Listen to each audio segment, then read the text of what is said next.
Welcome. This is Jennifer Hazard, the Agency Programs Administrative Coordinator here at the Food Bank. Today's tutorial will review the Emergency Food Assistance Program. We will cover the guidelines and requirements you need to follow to be in compliance. This tutorial is intended for agencies currently participating in TEFAP and agencies interested in adding TEFAP to their food choices. Let's get started. We will be covering what is the Emergency Food Assistance Program, who is eligible for the Emergency Food Assistance Program, how to become a TEFAP agency, and what are the TEFAP requirements. So let's start with what is the Emergency Food Assistance Program? The Emergency Food Assistance Program is a federal program that helps supplement the diets of low-income Americans by providing them with emergency food assistance at no cost. The USDA provides 100% American-grown USDA foods and administrative funds to states to operate TEFAP. In 2018, the Rhode Island Department of Human Services updated the state plan for managing the Emergency Food Assistance Program. Under this plan, the Rhode Island Community Food Bank was designated as the sole distributor of TEFAP to eligible emergency providers, which generally includes food pantries and community meal sites. States provide the food to local agencies that they have selected, typically food banks, which in turn distribute the food to meal sites and food pantries that directly serve the public. Through TEFAP, the U.S. Department of Agriculture purchases a variety of nutritious, high-quality USDA foods and makes them available to state distributing agencies. The USDA uses statistics such as the number of unemployed persons and people with incomes below the poverty line residing in the state to determine state funding allocations for this program. The Rhode Island Department of Human Services is responsible for conducting on-site monitoring visits for TEFAP foods exclusively, and they make their own arrangements for visits. Your agency is monitored by the Rhode Island Community Food Bank as part of food bank membership requirements in accordance with Feeding America. The food bank staff sets up these visits with you. We review the TEFAP guidelines and set you up for success, but ultimately, DHS is responsible for monitoring TEFAP program compliance. Next, we'll cover who is eligible for the Emergency Food Assistance Program.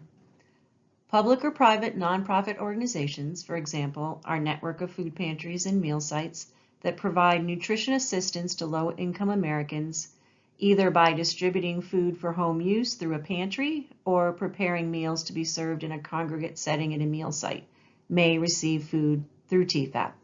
Once an agency has acquired TEFAP foods, households that meet state eligibility criteria may receive TEFAP food for home use.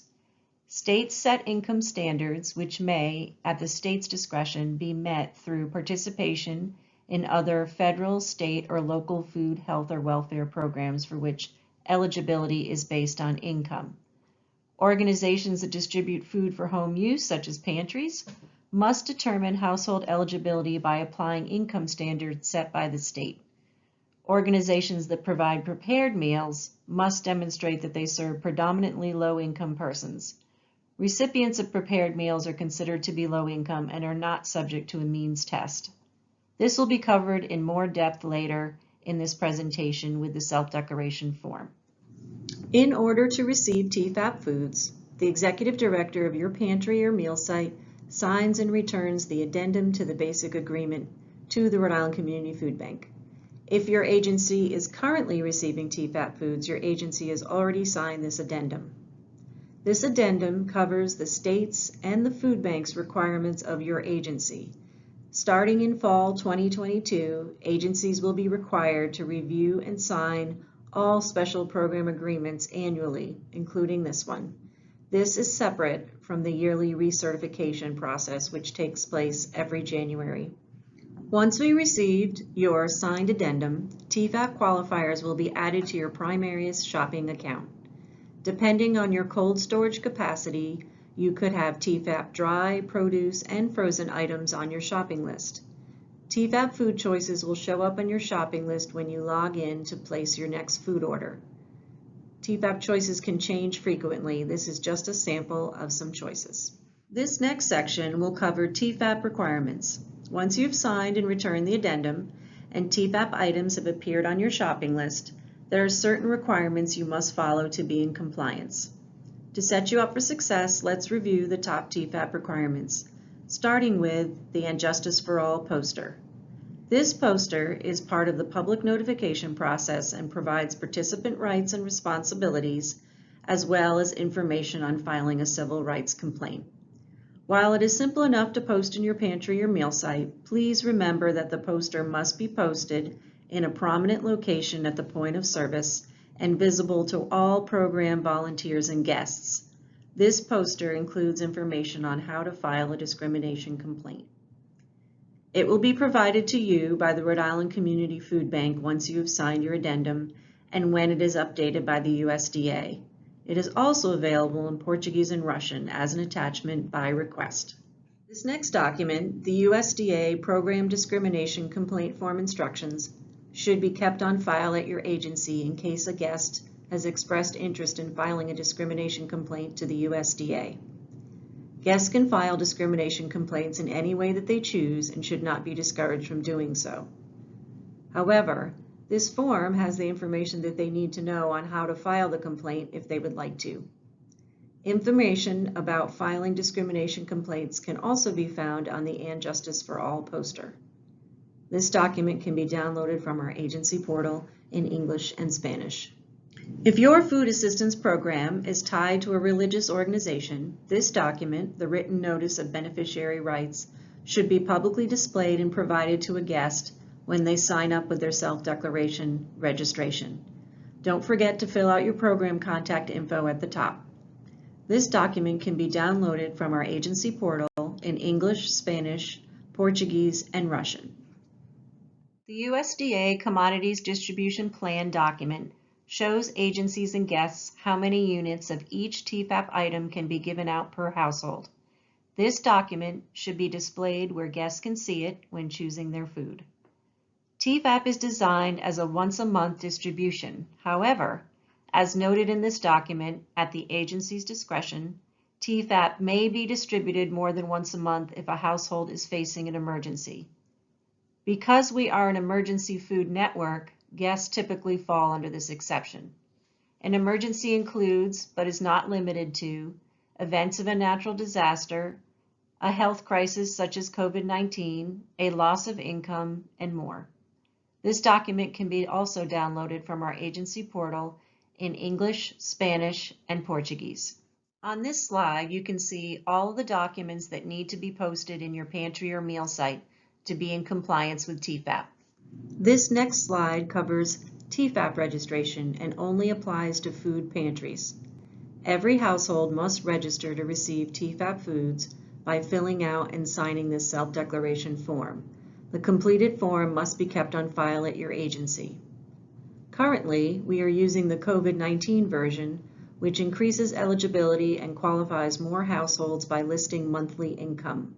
It also allows a staff or volunteer to sign on behalf of the guest. We will start using the regular self-declaration form when instructed by the Department of Human Services. The food bank will notify you when this starts. When guests fill out their forms, they can check off programs that they qualify for and participate in, or circle the appropriate income box. This form only needs to be filled out once every year, or if a household's information is changed, such as income, number of people in the household, address, etc. This form does not need to be filled out at every distribution. When the form is updated due to a change in income guidelines or federal wording, you will need to re-register your guests and keep the older signed versions on file for 3 years. The food bank will notify you when the form is updated and provide copies you can download and print. This usually happens in March of every year. Please remember, this is a self-declaration form. An agency does not have to verify any of the information filled in, and guests do not need to provide any proof to receive food. When asking for information at registration, you need to stay in compliance with TEFAP guidelines. Asking for proof of eligibility for any of the programs listed on the form is a violation of program guidelines, which might lead to a civil rights violation. If DHS inspects your pantry, they may ask to see that your guests have signed the TEFAP self-declaration forms to receive TEFAP foods. Also, reassure your guests that these forms are kept at your agency and are not submitted to the food bank. These forms are not used for immigration or deportation purposes. This document can be downloaded from our agency portal in English, Spanish, and Portuguese. This donated food complaint form is the tool used to handle complaints about TEFAP food. The food bank will direct agencies on next steps on how to handle the complaint per state policy. Complaints will be resolved in an expeditious manner and in accordance with applicable FNS requirements. This document can be found in our agency portal. This next section covers storage of TEFAP items. Products must be clearly identified and stored separately from other product in your storage area.